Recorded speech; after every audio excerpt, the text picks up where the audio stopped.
hang with me, for the whole bike ride without complaining and bitching and moaning. So, it was nice father son time, and then That's some cardio. yeah, and some cardio. Exactly. So we did that, and then we also went to some friends, family friends. You know what I'm saying? Barbecue. We did that whole thing. I had like two music sessions that I was in. Like a lot of work, just a lot of like you got to get it in. Like when work lets you off and you can just run free, you just got to run free. So I ran free, and then today I woke up and I made a little music for a little while. Then I got sick of that and basically decided to watch TV with the kids, and I just been chilling out. So yeah, That's a beautiful thing, man. It sounds like you had a good day, and I I had a agree good I with had a you, good man. weekend. Yeah, good When long you get a weekend. chance to kind of just roam and do what you want to do, what you would do if you didn't have to worry about money or responsibilities or anything like that, if you could just do that, you feel you have an obligation to just do You that at gotta that try. particular time or whatever. So I'm the same way. That's the time period I dive into certain things, get stuff posted, or sometimes I just sit around and daydream about things I'm gonna try to get into later. Yep. So that's just how it is. We rocking. So I just been relaxing myself. I'm about ready to get back into it. Let's see, you ready to kick this off? Yeah, man. Let's give him some show. All right, kick it. 1 second. Anybody who's watching us, thank you so much. Facebook Live, the people who watch us every week religiously in terms of on our podcast, we want to welcome y'all to episode 77 of We Come From Bad News. Boom. I am Al. That is my brother Nyaze Vincent. We are each other's co-hosts.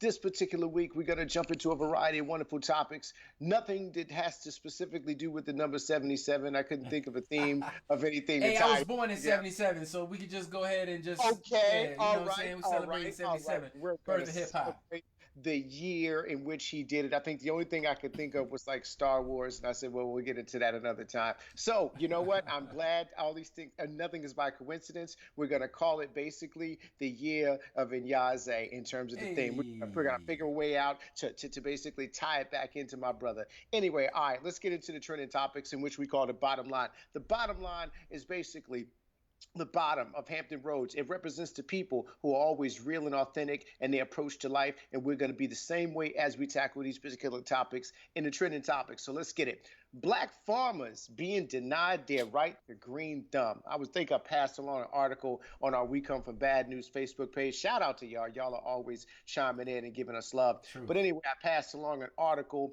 I think it was from either Essence, maybe Ebony or something like that, that basically kind of highlighted the fact that a lot of farmers who have gotten into or who have been a part of basically the agricultural, kind of movement that's gone on are kind of being locked out of opportunities as it relates to the green rush, which is basically the cultivation, the commercialization, the distribution of marijuana. As we can see, and we'll talk about the next segment, it is becoming decriminalized in different places. It is actually recreational in quite a few places. Well, somebody has to grow that marijuana, and of course, they want to do it in a big way, and they want to be able to get it where they got to go.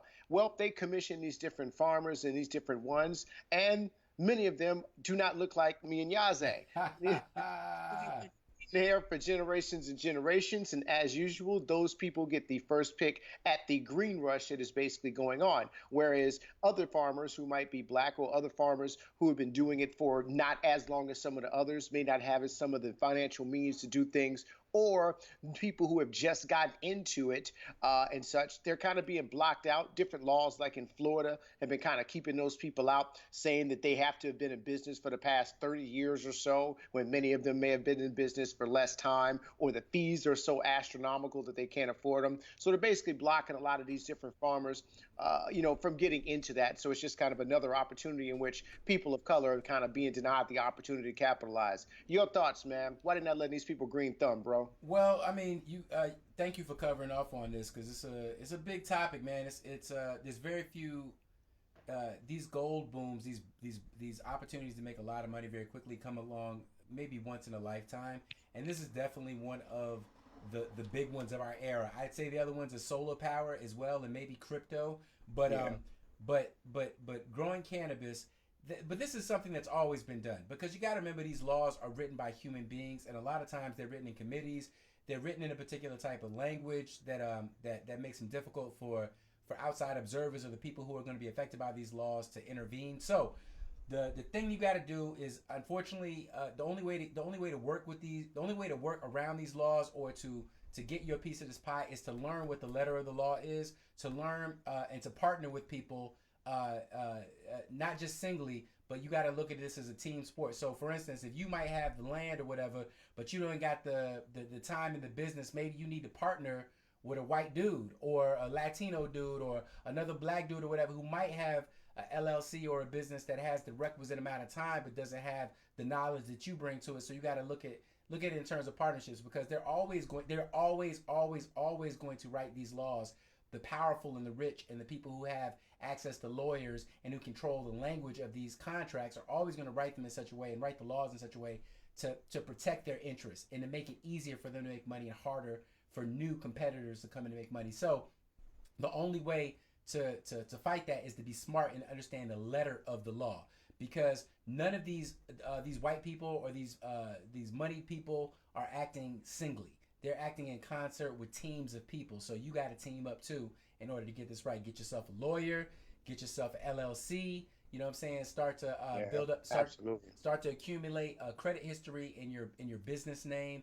These are critical things. And also subscribe to Earn Your Leisure, which is a great black podcast on business and finance and just really looking at the ins and outs. And yeah, man, get this money, but don't ever expect them to make it easy for you or to give a fuck about if you feel, you know, like you're being oppressed or impeded. They don't care. That's business. That's intentional. Yeah, it's definitely business. So if you're definitely in that line of business, stay definitely focused on your hustle. Stay up to date on what you need to do, and get yourself a piece of that, because we need more representation with that. That's definitely where a lot of wealth is being built and will be built in many years to come. So anyway, moving along with that. In the same kind of vein, New York has decriminalized weed, man. They have it where basically it's just basically fines and little things like that. And of course, if you're under a certain amount, it's not that big of a deal. But that's kind of a big deal. So you go to New York City, man, you're going to be able to kind of get you a little some, or at least not be harassed for whatever you might have on you. Your thoughts? The Big Apple is doing apple trees, baby. I mean, it's amazing, man. Finally I could live in New York, because I'm gonna be honest, for the longest time, a big part of the attraction of living in LA is living in a place that's civilized enough where you can get high without being arrested for it. And the historical use of these trumped up charges. I mean, obviously, if you smoke weed, you know it ain't. If you smoke weed and you've seen a crackhead, you know there's a big difference between the effect of weed and crack. So all these laws from the jump were created in order to ensnare people who were not a threat to the system, but were just not. But could be monetized, So So they criminalized weed because they knew that's what we smoked, so they could monetize us into the prison industrial complex. So now that we want to get money off of the system, same way, like you were just talking about, they want to keep us out of it. But at the very least, at least they're not going to be throwing niggas up against the wall for trying to smoke a dime bag or a puff a dime bag. You know what I'm saying? Yeah. This just basically definitely prevent some small little stuff or whatever. I mean, still, definitely, if you have a job or situations that is going to kind of, affect that or whatever, be mindful of that, and kind of move a certain way. But for others who don't really have to worry about that, this is a big deal. Enjoy your life, man. Yeah, exactly. Smoke up. Smoke if you got them. Trying to tell you, get it in. All right. Missy released an EP, I think last week or week before last. I want to say last week. I forgot the name of it, but I think it's Throw It Back, which I think is kind of the lead thing. No, it's like iconography or iconic. Iconography is the name. Okay, in terms of I'm talking about the single. The single's Throw It Back. Single's Throw It Back. Throw It Back or whatever. But correct. I think the album's called Iconic or something like that. Yeah. It's got about maybe like 4 or 5 grooves on it or whatever, and it's pretty much related kind of to dancing. Everything's kind of up tempo, mid tempo, with the exception of one acoustic version of something else or whatever. It's classic, Missy. It definitely slaps. I think that one she released as the lead single to Throw It Back or whatever. Yep. I think that's the strongest one right there that I heard. What'd you think about some of that? It was classic, Missy. God, so many feelings. I mean, first of all, yay! I'm super glad that Missy's getting her flowers for being iconic. But to be honest with you, I don't even mean this critically. It's not a. I don't mean this negatively at all. Maybe I do. Maybe I do mean it a little bit negatively. But the Missy, honestly, the Missy that I really, really like has always been a duo of Missy and Timbaland. and this new record, it didn't really slap as hard as like, or maybe it didn't really slap as hard to me as old Missy shit did. And I know that sounds like old nigga, like, oh, bring back the 90s kind of talk or whatever, but you kids can't even really fucking remember when everything sounded like it was so cookie cutter. It was just so by the formula, like everything came through a major label, everything had to be radio-ish.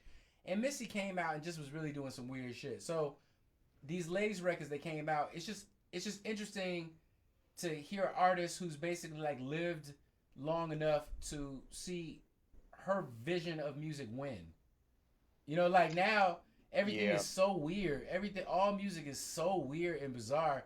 It's really, Missy's album sounds normal. It just sounds like you and I are always kind of on the same page when it comes to some music. We'll veer here, to the left, so here and there, but you were usually pretty aligned. I agree. I feel like Missy was ahead of her time, and now time has caught up to her, and now she sounds like everybody else. Yeah. Though she doesn't sound like everybody else because she's Missy, and we get all of that, but literally time has caught up to her. So the compliment that you could give to her is that you were about 30 years ahead of your time. Boom. And now we have caught up to you, and now you have to change it up and do something totally different again. Yes. In order to reinvent yourself or whatever. Or you could just continue being you, and congratulations, we all just got to where you were already at. Yeah, you could like do a victory lap or something. You know what I mean? I mean, that's totally fine. Totally fine. Do your victory laps. Get your flowers. I'm pro all these old artists getting their money to the fucking, to the batteries run out. But yeah, in terms of like me, in terms of a classic addition to her oeuvre, her body of work, this ain't it for me. She could have just she could have just took the Video Vanguard Award and stunted on them, and we would have been all good. The video is dope. The video to throw it back is super dope. The video is really good. Video super dope. Yep. So that's my favorite. So she bided with a video. Yeah, exactly. Yeah, I'm good with that. Shout out to Missy. Keep it moving, baby girl. Mm-hmm. In terms of this one was, it was messed up, but it was a little funny too at the same time because the look on that brother's face was crazy. But anyway, it was in the news. It was this white news anchor that issued an apology to one of her other black anchors for calling him a gorilla. I think they were doing a segment. Yes. Like a zoo segment or something like that. Some sort of new, I guess, gorilla or something came in there. God. And then the lady just looks, she's talking about it, all this and that. And then she goes, ooh, kind of looks like you. And, and then, of course, she catches all this backlash for it. And then it was the apology of it, which, I'm sure was as sincere as it could be, based upon the fact that she got fired anyway. But I mean... Hold on. I think I got some of it here. Hold on. Do I have some of it here? Hold on. I might have some. Yeah, that was just nice. I love you so much, and you have been one of my best friends for the past year and a half. You hear it? I would never do anything on purpose to hurt you. And I love our community. And I want you all to know. Listen to them tears. From the bottom of my heart. I apologize. This nigga's eyes. If you can see this dude's eyes. That's the part that made me laugh. Is that the look on his face was just like, I don't even want to. It was just the look on his face. Now again, it's not a laughing matter. Y'all really need to stop it. But it was just the look on his face. It just got me. Classic. It was just funny. It was so definitely classic. So once again, I am glad that the network did go ahead and just kind of move swiftly and say, yeah, let's just go ahead and kind of move along because, sorry, that's just not funny. It never was in order to do that. I don't know what got into her. Maybe racism. I don't know. Bro, I mean, no, that type of thing was all right. I don't know. Dog, this thing, no. You know what it is, man? What it is that, especially with these young ones, these baby boomers raise their kids and to think that they were so not racist that they couldn't be racist. So now basically white people are raised with the idea that as long as you're not overtly racist, in other words, as long as you do not say the word nigger outside of a rap song to a black person's face that you don't know very well, as long as you follow that specific guideline, then you cannot be racist. You cannot be racist. It's all good. Yeah, but the problem is that they don't get any education in systemic racism, which is like the reasoning for all which is the underlying reason for why we can't sell weed, you know, like, or why there aren't a bunch of 30-year-old nursery businesses in Florida owned by black people, because racism kept them out of the business. And now, because of that old racism, all you have to do now is just throw your hands up and act like there ain't no new racism. That's all you just got to act like you don't see anything, and the old racism will just inertially, you know, take the wheel and make sure everything bad that the white people wants to happen will happen without y'all having to feel bad about it.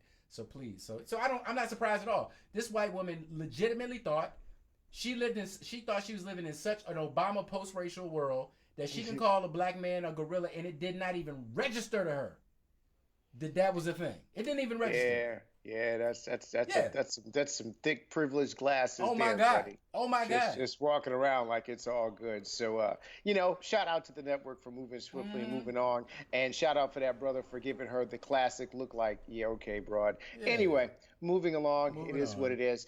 A quick thing here. We started this before, and I figured we would kind of bring it at different points and times in the show where we might need it. And this is just one time where I have to say it. Random thoughts from the back of the Pintran, a time period where we talk about the amount of time in which one has spent on a Pintran going from either Hampton to a Newport News, or, of course, if you were really an old school Newport News, you knew all about that crossroads. They went from Norfolk and the peninsula back and forth. So anyway, you had a lot of time to think in the back of that Pintran, and you would have random thoughts. My random thought from the Pintran in terms of this particular one would be around the Carmelo Anthony tragedy. And I call it a tragedy because it's tragic on so many levels. First of all, I was watching Power, and they had a couple scenes of Lala, you know, they just, you know, walking about in the kitchen, kind of doing regular stuff, you know, in terms of her character, Keisha would be doing. And her whole full silhouette was showing. Ooh. And all I have to say in that is, Carmelo, what the hell were you doing? What? Why? What the hell were you thinking? And don't tell me, oh, he didn't do anything or whatever. We all saw the thing where the man was on the boat with the other woman and all that on her birthday. And I just got to say, from that particular situation, I'm not understanding. It was tragic. I also don't understand, at the time period, you made a choice back in the days where you had a choice to where you could go to New York and get that bag. Or you could have went to Cleveland with LeBron and got yourself a championship, and then been able to just play out the rest of your years just doing that victory lap that you so desperately desire and want. But nope, you decide to go with the bag, and now you're searching for teams.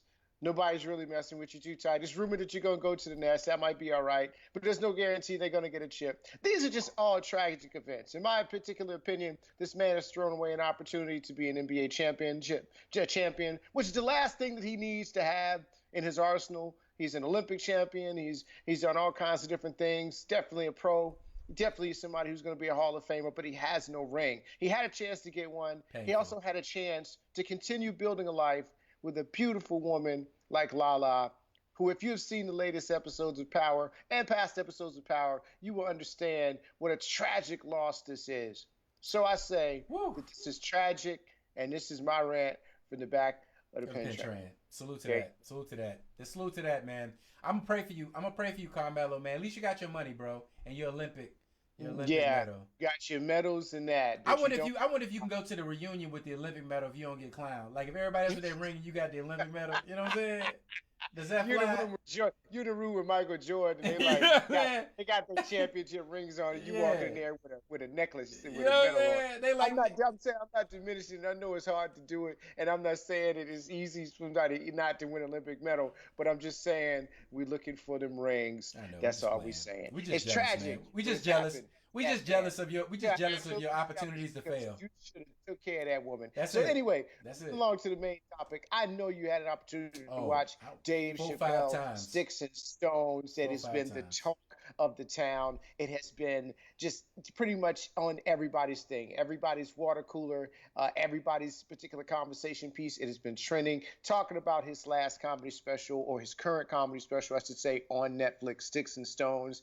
He talked about the LGBTQ community. He broke them down in an amazing fashion in terms of how they interact or how he feels as though they interact with each other, and then how that fits into the bigger picture. He talked about the cancel culture that, woo, we are just so immersed in right now, pointed the finger back at the audience and basically showed them who they were.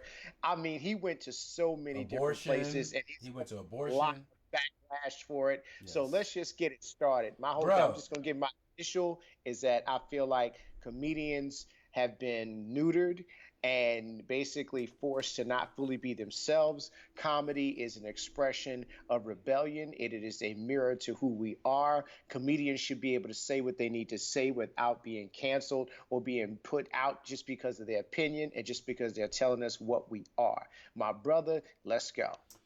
All right, first of all, I got to start by saying that cancel culture is black people culture. We got to understand, at the core of this, Twitter, the social media space, the social media square, black people disproportionately own the megaphone for this. And white people have always been puritanical and willing to throw each other under the bus in order for political gain or social advantage. They've always done that. Black people have always had the role in this country of either being the moral high ground because we were oppressed, we were clearly oppressed, or we've had the role of change agent, and he brings that up as well. And the thing in this country is that now that black people are suddenly actually in a seat at the table. Like now we have a little bit of power. Like our first taste of Barack Obama being that, and like now our first taste of power and influence and people pandering to us, and trying to get our votes and our attention. All Some level of representation. Yes, that's right. We have taken that sort of puritanism and adopted it as our own, and in a way that only we can do it. And we have abandoned our traditional role as cynical truth teller. Like black people have always been the ones, the moral authority, but also the sort of the jester, the clown in the corner, the one that nobody took seriously, but you could always say what was really going on because they had no stake in the enterprise. So we were the skeptics. We were the skeptics. We were the ones that were like, that sounds like a real that sounds good. Everything you saying sounds like the right thing to do. Right. But how come we keep getting we keep getting fucked after you keep saying all this nice shit? And I think cancellation culture is the epitome of that. It's become this thing where in the absence of any tangible results, in the absence of any change, in fact, in the presence of what seems to be more and more shit swinging to what you don't want it to be, right? What we've decided to do to make ourselves feel better is exclude and excommunicate anybody that doesn't, at least in their heart, adhere to like the most strict version of whatever the fuck what we're supposed to stand for. It's like church. When we used to go to church, it's like everybody in this building is Christian, and everybody theoretically supposed to be born into sin. So how come you telling me how much a bigger sinner and how the fuck I need to get right then why you not working on yourself? So that's what I felt like is the core of this shit, is that the verse in the Bible where it says, judge not lest you be judged, pluck out the splinter from your own eye, or whatever the log. Don't ignore the splinter in your brother's eye and pluck the log out from your own.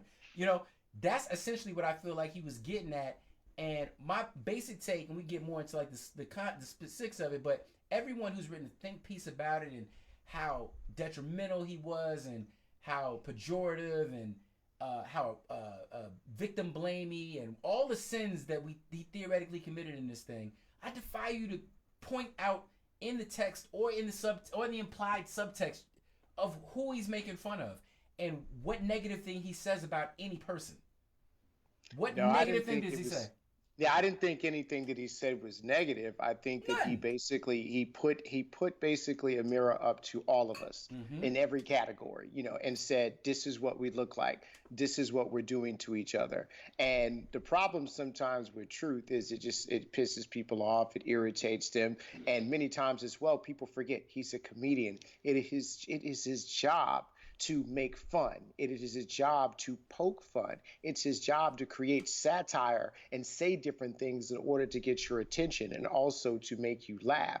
Not only laugh at the situation, but to laugh at yourself, but also within each particular point of laughter, he's peeling back different layers of truth that we all know to be true. We all know that these things happen. We all know that pretty much anybody can go online, pull up something that somebody said on Twitter, and have them canceled over it, or start a firestorm. And it's funny that these things are weaponized. They come out at just the most inopportune time for that particular celebrity. As soon as Kevin Hart was getting ready to do the Oscars, all of a sudden this just pops out. Why the hell did this pop out 2, 3, 4 movies back? He had plenty of movies in which you could have put this out, and I wouldn't have been mad about that because the movie wasn't that damn good. The point I'm making is that shit is strategic. It is done on purpose. It is basically, I feel as though it's being used by what I call social media terrorists and people who basically want to bring a lot of these celebrities down or bring light to them in order to kind of just basically get them canceled. And a lot of people in society follow that. They follow these trends. Oh, we're mad at this person. Okay, we're not going to support them right now for 2 weeks, and then it comes back out. So the thing that I loved with Dave is that he didn't run from that. He knew he was going to receive backlash from this. He knew people was going to say, oh, you're bashing this person, or you doing that, especially how he likes to pick with transsexuals. But he comes out there and he hides in plain sight and tells you, I like fucking with y'all. It's funny to me. I don't have no real issues with you, but I'm just playing with y'all. And what does he say? And y'all gonna get it. And my just thing like is, anybody else. That's the main thing, is that he makes fun, but he doesn't demonize. He doesn't other. He never says. He comes out disrespect them in any way. Yeah, he comes out. Literally, the joke about trans people. He says all the other LGBs, they love me. The trans hate me because I keep making jokes about them. And then the joke he makes about them is a trans racial joke. It's not even about them. It's not even. It doesn't say anything negative about them. It doesn't ask for them to be ignored. He doesn't say, and therefore the follow up is for them to shut the fuck up. He tells women to shut the fuck up. What I'm saying? He does get into Me Too. He explains how he feels about that. He explains that he thinks it's the incorrect tactic, that you have the correct diagnosis of the problem, but the incorrect solution to it, which may sound like mansplaining. But here's my thing, is that Dave Chappelle been the same nigga since he first came out. Yeah, he hasn't changed. He hasn't changed at all. And everything you need to know about Dave Chappelle is in his riff when the phone goes off, and everybody goes, ooh, whatever. And he goes, he makes that joke where he says, what if we make fun of this nigga? He goes outside and he gets on the phone. It's like he finds out his mama's dead. And that riff, his intuitive leap there shows you everything you need to know about his sense of humor. He's going for the most negative, cynical, darkest truth that you can go to. And then he's trying to make fun of that, because that is the most difficult thing to make fun of. What's easy to make fun of is the weather and dogs and cats and if your kids doo-doo in their pamper. You know what I mean? Like Jim Gaffigan. I love that guy, but everything, or Kevin Hart, he could be hilarious because he's only talking about stuff that we all find pleasant and whatever. Like I'm in a good mood the minute you start talking, because we're talking about just everyday things I can relate to. But Dave Chappelle comes out and his first joke is, let us never forget that Anthony Bourdain killed himself. Yeah, that's the first words. You saw what his job was, man. That's the first words that come out of his mouth, and it's just indicative of the fact that he's telling you, like, I'm going to peel back all of your scabs, but by the end of this, the idea is that you forget that they hurt. And what concerns me about the role of comedy, or the way that we're approaching comedy, is I don't give a fuck about being canceled, because that shit doesn't even work. They keep canceling Dave. They keep canceling Dave Chappelle. They keep giving him specials because people love to hear the truth. If he was unfunny, then they would not make any more specials. It'd be over. Exactly. So people don't get canceled because of a moral reason. Just like people don't lose weight because of a moral reason. People don't stop eating meat because of a moral reason. People stop doing things because they're either good for them or they're bad for them, or they make them feel good or they make them feel bad. Right. So my thing about all these people who want to want to stand up for other people and stand up for truth and all that stuff, is you gotta understand, it's like the people that are being affected the most by the internet and Twitter and all this shit are the people who are already the most extreme, the crazy people, like myself, for instance. They like, be doing the same shit offline anyway. What I mean is that the average normal motherfucker that just wakes up every day, like Joe America, watches a little NFL or the NBA, goes to his job, raises his or her kids, and just dies. You know what I mean? That motherfucker, maybe 5% of their thoughts their whole life are devoted to politics. Or maybe 5% of their life gives a fuck about whether a celebrity cares about the rainforest or not. They just don't care. It's just their life doesn't have enough time for that shit. What I'm saying is that people like me, who got a podcast with his wife, we are closer and have more in common with those crazy motherfuckers that just shot up, Odessa, Texas or whatever, than we ever will with the normal everyday people. And I'm owning that. You know what I'm saying? Because the people who are excited, you read a newspaper article or read a think piece and go, oh shit, I got to do something about this. Oh my God. You know what I'm saying? Now it's like, who the fuck are you? You narcissistic, self-important piece of shit. Why do you think that you can change, this in this moment just because all of a sudden you became aware of it? I mean, good for you. You want to do good. Good for you. You want to do. I want to cure cancer. If I start trying to cure cancer right now, I'm killing people. Do you know what I'm saying? Because I don't know what I'm doing. I don't know what I'm doing. And people don't have enough humility to be able to accept, like, maybe you want to change society in a certain way, but maybe you don't know what the fuck you're doing. Maybe you don't know what the right way is, so you're just trying some shit, and I'm just trying some shit, and I'm just noticing what I'm noticing, you noticing what you noticing. That shit seem funny to you, this shit seem funny to me. But hey, if we can all agree that some of this shit is funny, it ain't all serious and worth killing each other over, then maybe we're living in a better world. And I'm like, I think comedy is supposed to be the place where we can have that conversation, where we can be like, hey man, I notice this shit is mad weird to me. It gives me a chuckle. Yeah, exactly. What about you? You know what I'm saying? I'm sorry. I'm not mad. I don't want to beat you up. This shit is just weird to me. Yeah, it's crazy because we used to, or maybe we never did, but I think in this era we just don't. We used to be able to give comedians a bit of a safe space. We used to let them. I mean, that was the whole point. You went to the comedy club or you went to the comedy performance to hear the most outlandish shit, the most off the top things about what was going on. It was a big barbershop or bar or salon where you could hear that. That's what you went for, and we let the comedians say the most craziest shit, and we left out and said, oh my God, that was crazy, or we didn't like it, or we booed, or we cheered, and we went home. Yep. And we talked about it. We didn't go, you know what, this person shouldn't have another show anymore, or we should mute them right now, or how dare they say that.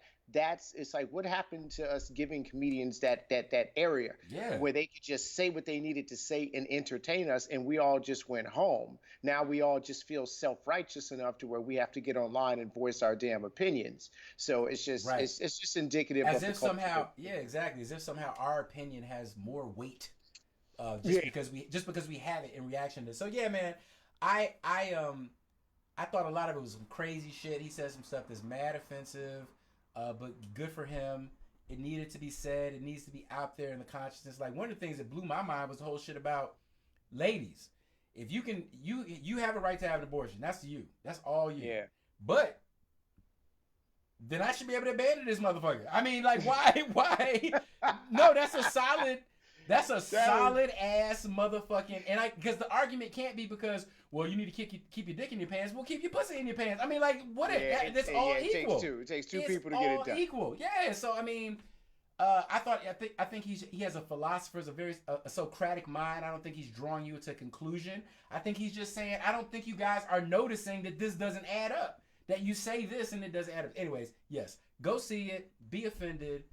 Be amazed. Yeah, let it get all into your spirit. He's a genius, man. He's a genius, and I'm glad he's still doing his thing, man. I'm happy he is too, because I feel like he's deeper than Pryor. He's deeper than a lot of the other people, than Dick Gregory. He's deeper than Paul Mooney. Speaking of Paul Mooney, we got to bring that up. Yeah. Okay. That was a deep one, man. But that's a good. But even I don't know all the details. I don't want to. We ain't gonna spend no time. We'll talk about it next podcast. But we do have to mention, because, and this goes to the point about Chappelle though, it's like, while motherfuckers are crucifying Chappelle for words. Yeah. For a comedy act. For a comedy act. While this man is a upright tax-paying citizen raising his kids out in Ohio, Paul Mooney apparently is out here fucking Richard Pryor's teenage son.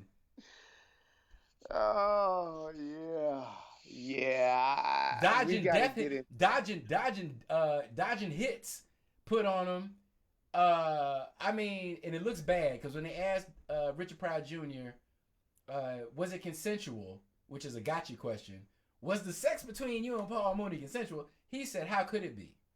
Which doesn't sound like no.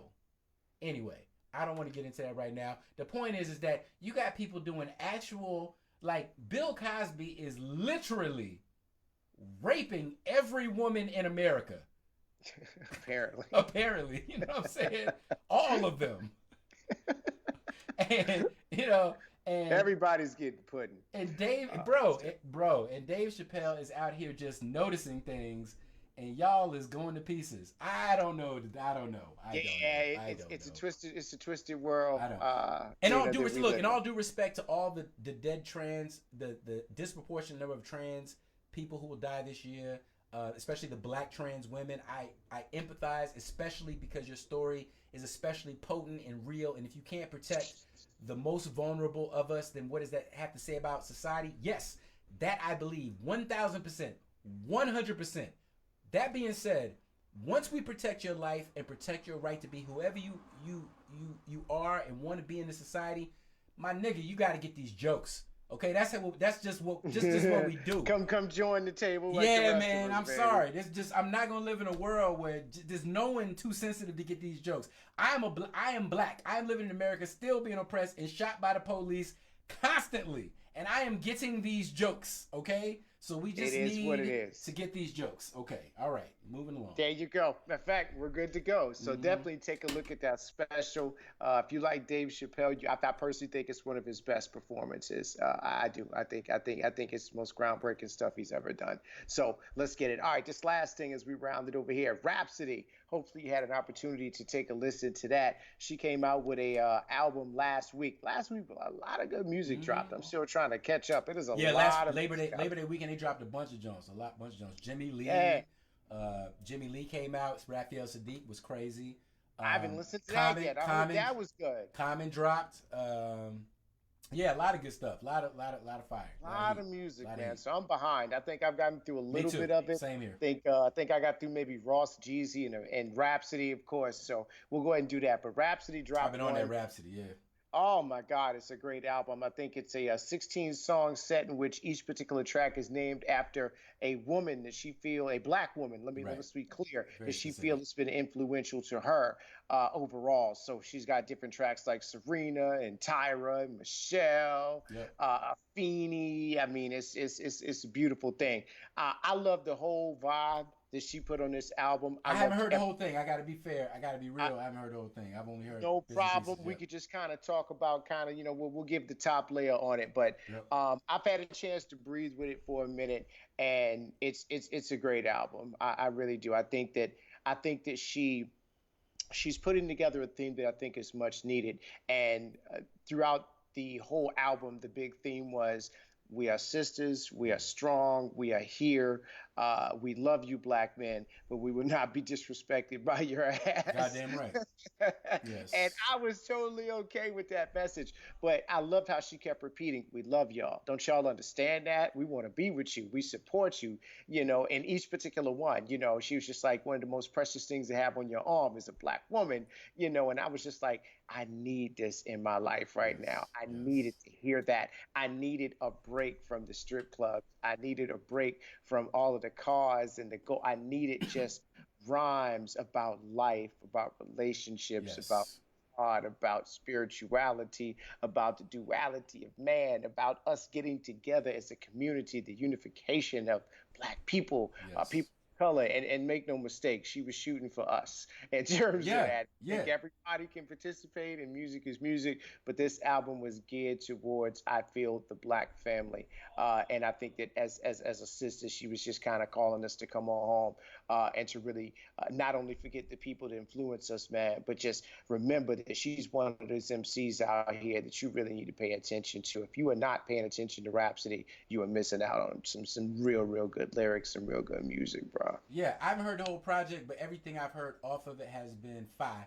And I think unqualified, like right now, for me, just in terms of like position and like what the content she's talking about, she's the best rapper in the game right now. Unqualified. Like Period. Period. unqualified. Like she's literally taking the space right current that I used to have reserved for Kendrick and Cole. In terms of like Yep. that intellectual philosophical driven rap that also can that's relatable and also is talking about just everyday life and practical shit like you said, like I'm past the age where I'm super horny, so when I listen to music I'm looking for something that's going to appeal to just something deeper, so I like to hear music that can appeal to a 14-year-old all the way through 45, 50, because that's what music should be able to do. And the fact that she's making it so black is just a throwback to like the eras before hip hop had crossed over and sold out. Yeah. It's refreshing to hear somebody not trying to extend himself, and I feel like ironically in not trying to extend herself to a foreign or an outside audience, that is what is making her pop so hard. Why Yeah. now? Why they say like you get it quick money don't last.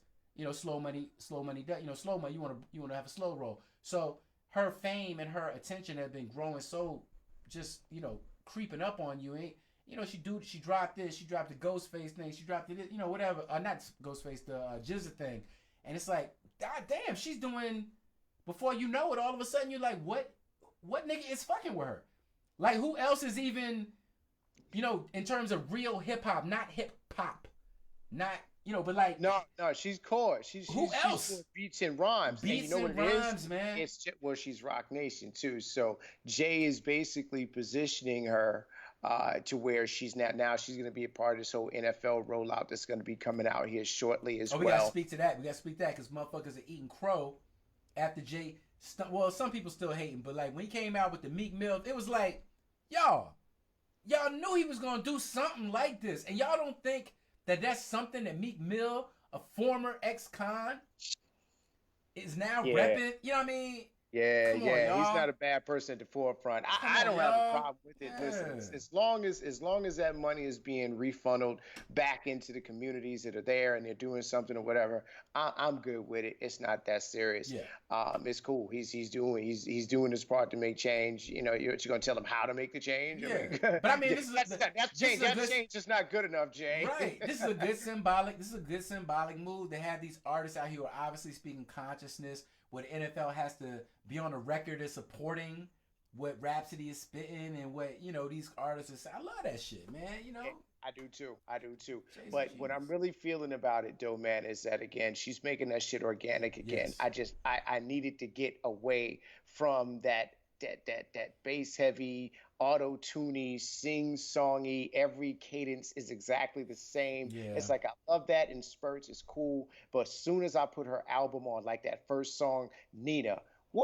That Yeah. thing go hard right there. It was just great. It was a powerful song, and each one catered to the personality of each one. Like Serena's was going real hard. Tyrus was real hard in terms of that. Michelle's went hard, but it wasn't yeah. top with it. It was kind of a little bit more Sophisticated. poppy, Yeah. So I feel like she just really captured the spirit in each one, and she put together an album that I think had a real cohesive theme. So just off top, it's been one of my favorite ones. I'm still rocking with it. I'm a big Rhapsody fan. I'm still digesting it, but I'm so happy. It's refreshing to just hear somebody back on the scene, just really spitting it. So I'm 1,000. shout out to Rhapsody with that. But that was good. I'm enjoying it. I guess if I had have to a break- score. I'm gonna have to give a score next week, but you can give yours now if you want.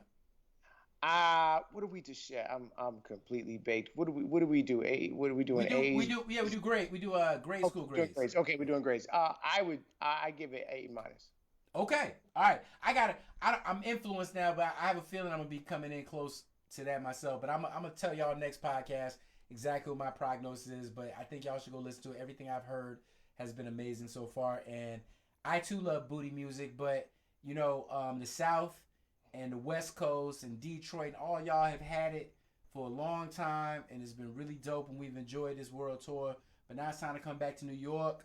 It's time to come back to the East Coast. It's time to come back to some samples. Actually, New York meets North Carolina is an incredible thing, man. It's an incredible from North thing. Cackalack. She's from North Cackalack, but her production style and the production value is 100% New Ninth York. Wonder. Ninth Wonder, boom bap, Little Brother-esque. You know, also Little Brother's I record is heard fucking one amazing. Of the tracks off of those. So I haven't amazing. heard the album yet though. I'm like, I got so much music to catch up on good. right now. I give Little Brother A minus. And Little Brother got an A minus, yo, for just in terms of making a soundtrack for 40-year-old niggas like us. And every bar relatable, every image just something you can understand, and just super dope. Super dope. Go out no outstanding. More. Don't go out no more. North Cack, y'all. North Cack. I love what's going on with it, bro. Oh, my nigga had one bar. He said, my son graduated. I said, that's amazing. He said, no, I don't think you understand. We both graduated. No more child payments. Blackness. Right.